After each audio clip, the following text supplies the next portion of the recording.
Good evening, everybody. I'm Jones Harwell, and this is Journeys with Jones Harwell. We are waiting on our guest of the evening to arrive, Dr. Tasheka Green. Hopefully, she will be joining us momentarily. And she is the founder of There Is a Season, Inc. Looking forward to talking to her this evening, an educator in the state of Maryland. And she has other adventures and endeavors that she's involved in. So really looking forward to having a conversation with her about building habits of the mind, maintaining consistent structures, and mindset, the growth of your mindset. How, if you do not find avenues and ways to keep your mind active in any endeavor that you are attempting to achieve, you can get stunted in that growth.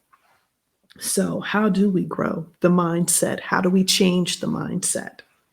I hope you all have been enjoying your Saturday. It has been a beautiful Saturday here in the state of Maryland. The weather was nice today. I was able to get out this afternoon in between meetings and take a walk. So I was happy in that process because I got a little exercise and fresh air today. So I'm enjoying that as I continue to work on projects, writing projects and proposals, and keeping myself busy on this Saturday, the 16th of January, 2021. So while we are waiting, normally on Saturdays, if you follow my platform, I talk about Saturday spirits. To me, it is a day of what can I do to jumpstart my spirit? I know normally Friday is the end of the work week. Saturday, a lot of times, especially if you've grown up in a household like I did when I was growing up, our Saturdays were for cleaning before we could do anything else. We had to clean up. And growing up, in my mom's household, there was music. In my grandparents' household, there was music. In my dad's household, there was music. So depending upon where I was on that particular day, I could be hearing anything from jazz to gospel to blues to R&B to pop to big band music. I heard it all, heard it all, heard it all. And here we are, our guest of the hour. Let me bring her on. Good evening, good afternoon, wherever you are listening from, viewing us from. Hello, beautiful Dr. Tasheka Green. How are you this evening? I'm well, Miss Lisa. How are you today? I am doing just fine. Can you hear me? Good? Yes, I can hear you. I can hear you good. Thank you so All much for having right. me today. Thank you. Thank you. I'm really looking forward to this conversation. In my journey, and life is a journey from the day you're born to the day God says, well done, come home. In my mid 40s, I decided to go back to school and get my undergraduate degree. And I kept it in my passion of what I love, which is communications. Mhm. So I had inspired to be aspired and inspired to be a journalist and write. So I kept that as my undergraduate. But towards the end of my undergraduate degree, a history teacher said to me something very profound. Have you ever thought about teaching? And I Okay. was like, what? No. Mhm. Uh-huh. But then thinking about it and other visions and signs that I got from God and like confirmations, I did go on to graduate school Okay. and got a graduate degree in early childhood education, Mhm. early childhood studies.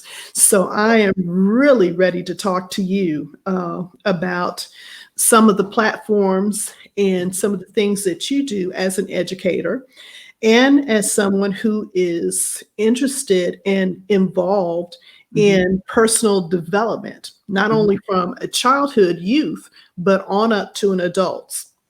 So before we get started, please introduce yourself to the audience, give them a little bit of your background, and then we'll keep it rolling from there.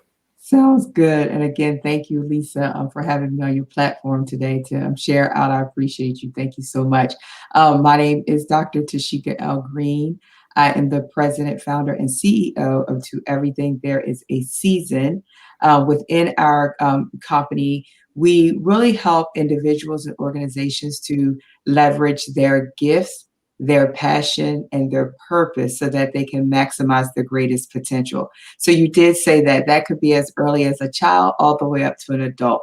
And so what I have learned through all of the work that I have done, all of the, skills and knowledge level experiences, as well as just life itself, that we really need to see people and see the gifts inside of them and their passion and their purpose and continue to encourage them and push them to be the best that they can be. And so that's what we do. And we have different entities within the business. So we have To Everything There Is a Season Learning Academy and Consultant, where we actually provide education consultant work to schools, organizations, individuals. We just actually had a show today called Reflect, Assess, and Adjust, where we're helping parents, helping educators to really focus on where we are now and what we can control and how we're going to make an influence with what we can control. Also, we have To Everything There's a Season Depracy Offer Bulletin, Women of Virtue Walking in Excellence. And so this is when we celebrate and honor the great things women are doing each and every day. And Depracy Offer Bulletin was my mom. And so a lot of the work and the names that I have, I do it to honor her because she has left a legacy for me. And so we have so much more, but I'm excited to be here today and I'm ready to get started so that we can continue to, help individuals, develop them and push them to be the best that they can be. Yes, indeed. And I had the opportunity to be attend your gala conference that you Yeah. had. I believe it was the end of November or December. Yes, it was November the 21st. Excellent, Thank you. excellent, excellent, powerful, powerful, powerful. At the end of our show, I'll have you give some information. And I do want to say to every woman that is listening, the sound of our voice, if you do not have a circle like this, find one, Mm. invest in it, because I'm telling you, that self care that you get, that push that you get, that motivation that you get, the love that you feel is tremendous. So I Thank you. honor and I thank you for that. Thank you so much. I bless you. And I always say, I never want anyone to feel the way I felt. Let me put it that way. As a woman, we go through so many emotions as a woman itself, but then as a wife, and then as a mother, and now especially with, I laugh, Lisa, because you were like, "Are you ready?" And I transitioned from the talk show host to the cosmetologist to the chef, and now back to being, interviewed. So, yes, I'm ready, had it all on schedule and everything. And but it's like, the things that I've experienced, the emotions I have felt, I never want anyone to ever feel that in any aspect. And so that's why I love so hard. I give so hard. I push hard. If you give me an idea, you tell me your idea or have something and say, "Hey, can you help?" Before you even hang up the phone, I've already got some answers for you. So That that's where I am. That's the heart that I have, the heart to just want to serve and do what's right, and serve with, I would say, authenticity, not when you just need me, but just all the time. Amen. Mhm, Amen. Amen. So let's talk about, because every piece of this intertwines and goes together. Let's talk about the growth of the mindset mhm, and how building those habits of the mind and maintaining some type of structure is important in development. mhm, mhm. So, it's funny that you said that because one thing we were talking about on the show today was developing habits of mind with children, right? Letting them be a part of the decision making, letting them be a part of their goal setting, letting them, share how they're feeling, right? So, even with children, it's the same as adults. Whenever we say the word habits, the first thing our mind is always going to go to is the bad habit. As soon as we say the word habit, we go right to the negative. But there are some good habits that we need to develop as well. A habit is just something that you continue to repeat daily and it becomes a natural part of who you are. So when you think about development and the habit of mind, one thing that I think that will really help you to develop a habit of mind and change your mindset is to start affirming some things of yourself. I am a success. I am worthy. I am more than enough. I am going to achieve every goal that I set out for this year. I am, walking in my best days. I am a light in darkness for somebody else. I am an answer. I am prosperous. That is one way to start to shift your mindset and develop a habit is to start speaking some things over yourself. What is it that you want to become and you want to desire? And how do you see yourself? If you see it in that aspect, you'll start talking it and walking in it. So, when you think about the mindset, I want to say, how do you see yourself becoming and how are you speaking that? And how are you doing that habitually?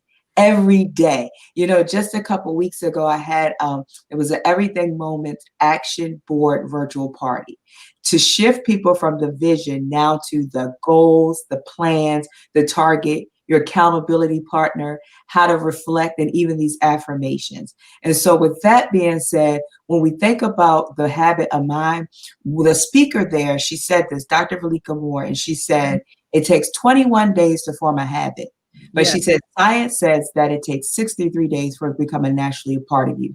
The concept that I gained for that is you really have to get to day 22. You don't have to get to day 21. You got to get to day 22. And the problem is most people don't even get to day 6. I know.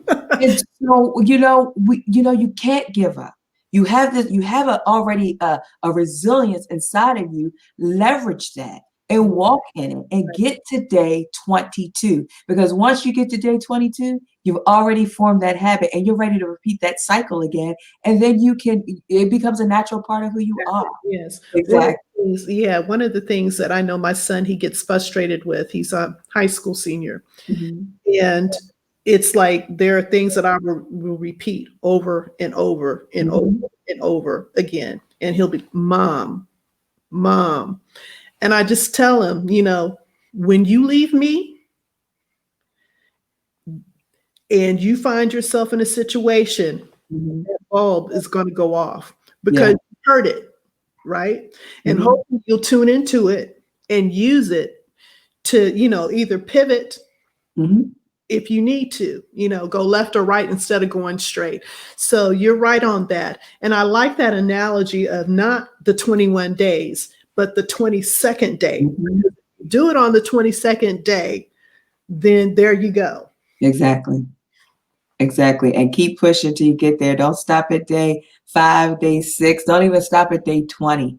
Keep going, keep going. Yes, indeed. Yes, indeed. So, one of the things as an educator, and I'm going to touch on this briefly, because we are talking about mindset, and specifically, I know here in our county, are you in PG County? No, I'm not in Prince Okay. George's. No, I do consultant work with schools throughout the Okay. state and other So, jurisdictions. as for the state of Maryland, where we are right now, as far as our kids going back to school, in Mhm. some of the bigger counties. Mhm. And one of the things that has been a push, I think I had this conversation, I think several years ago when I first went back to school with my sister in law. She's a retired educator as well. and high school teacher. Mhm. And we were talking about the online environment, Yeah. virtual environment. And she was saying, no, I need the brick and mortar. I need the kids right here in front of me.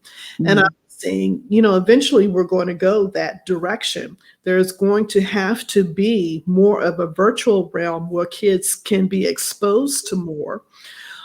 Even if we still have, and for those that are not familiar with the term brick and mortar, that's the Mhm. actual school institution itself that you're going into the building to get the education, to get the instruction. Um, but with all of us being virtual and some of us having the platforms already ready because they were using it, for homework, now having it to be the full blown.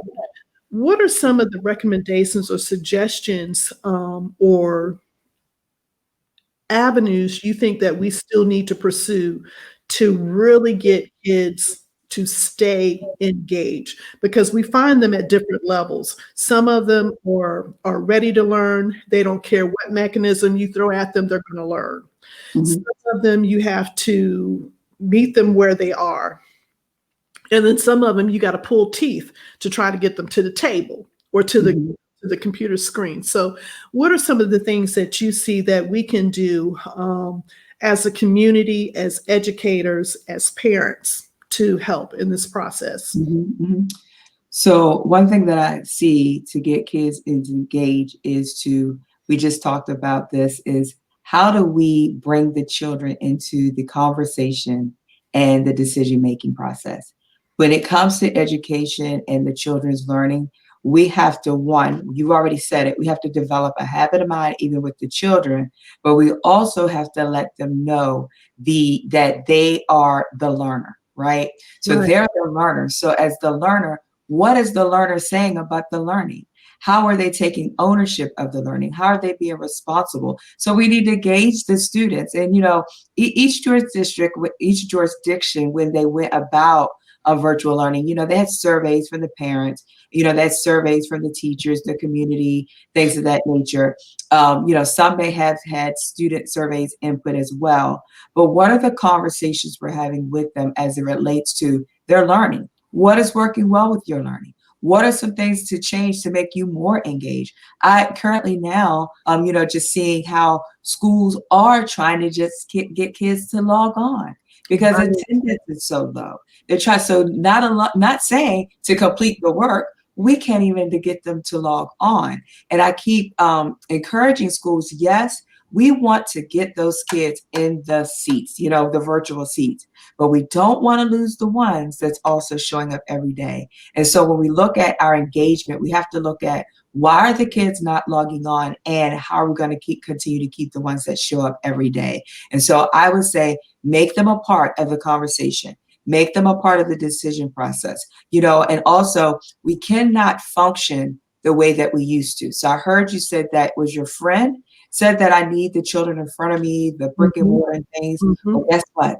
That's not where we are right now. So no, because we're not there, we use this word pivot, but how are we going to pivot and how are we going to shift? But when I say pivot and shift, also say, how are we going to look at those practices that we used to do and make them relevant to where we are now?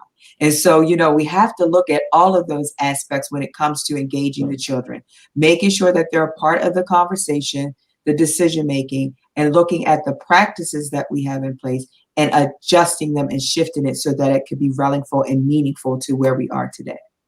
wonderful. Thank you. Thank You're you so welcome. much for that. Thank you so much to that. Now, I know you have another passion that's close to you besides kids, Okay. and that is women. Let's Yes. talk about women of excellence and the walking in excellence. I know you are an author. You have a couple of bestsellers that you have Mhm.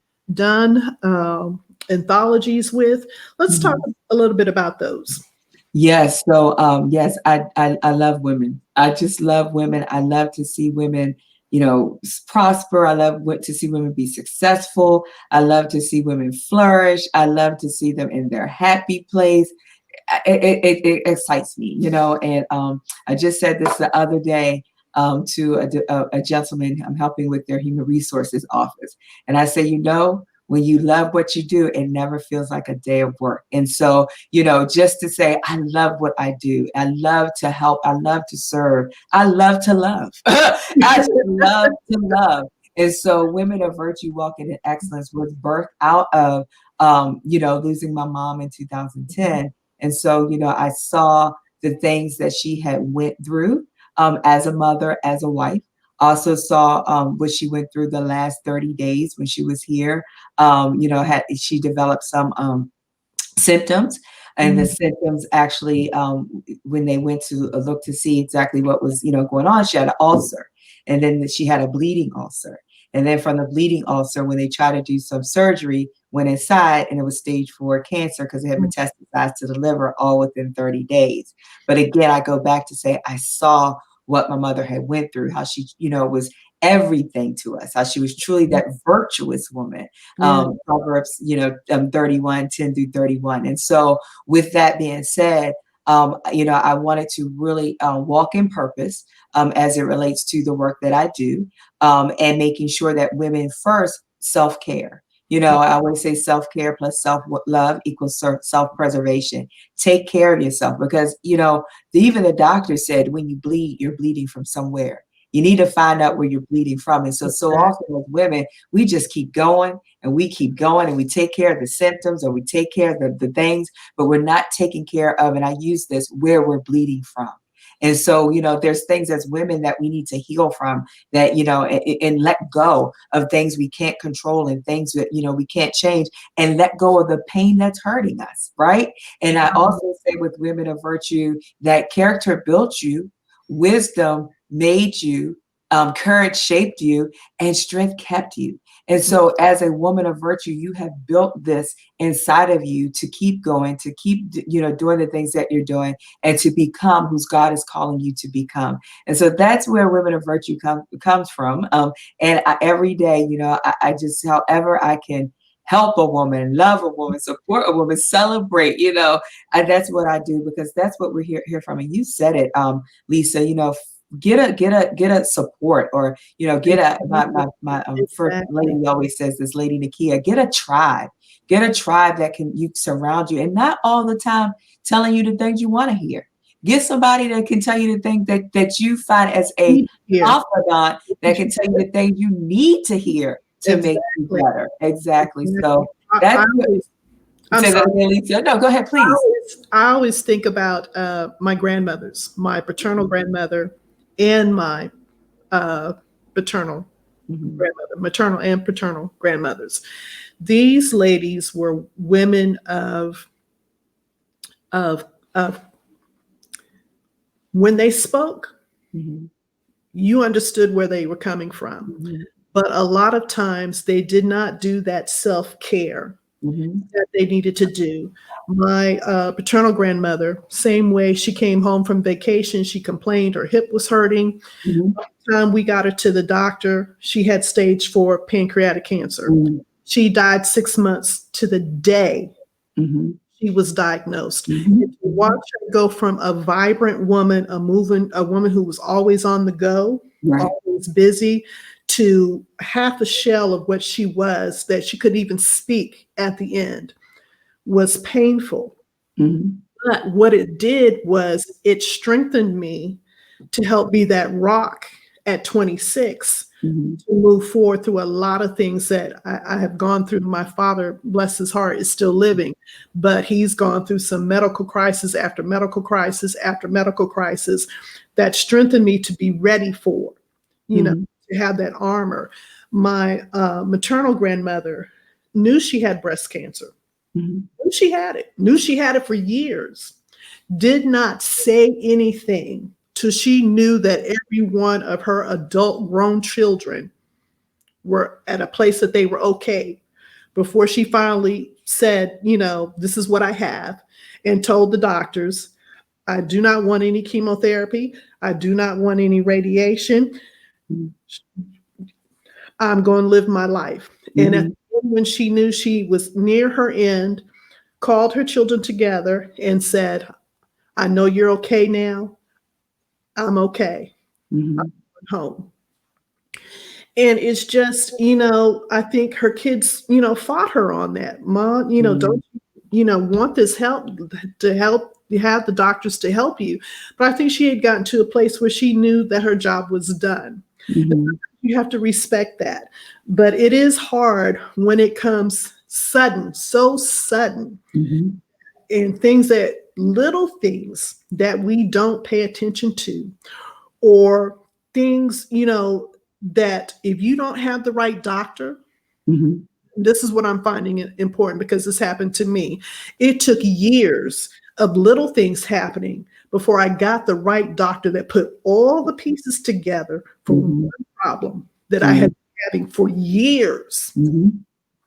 So it's important, ladies, as Dr. Green is saying, it is important that you take that time Mm-hmm. for self care. You Yes. want to be here for your family, you want to be here for your friends, Mm-hmm. Mm-hmm. you want to be here to continue on, to not miss anything. And I'm one, my mom said I used to be a little nosy body as a little girl. I Uh-huh. was up in my crib, peeking out the window, looking at the neighbors because I didn't want to miss anything. Yes, yes, yes, You got to do that. You got to yes. be able to do that.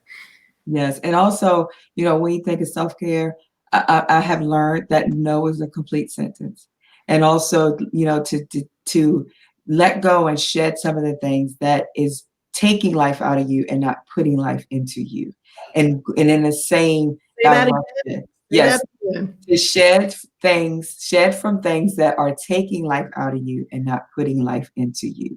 And so that is very important to ladies, that we need to make sure and check to see, is this giving me life or is it taken away? And so you really want to look at that, because all of that is a part of self-care, saying no and looking at what's going on around you. Mhm. I so appreciate the conversation. I could just go on and on and on and on because talking to you, you drop so many gems.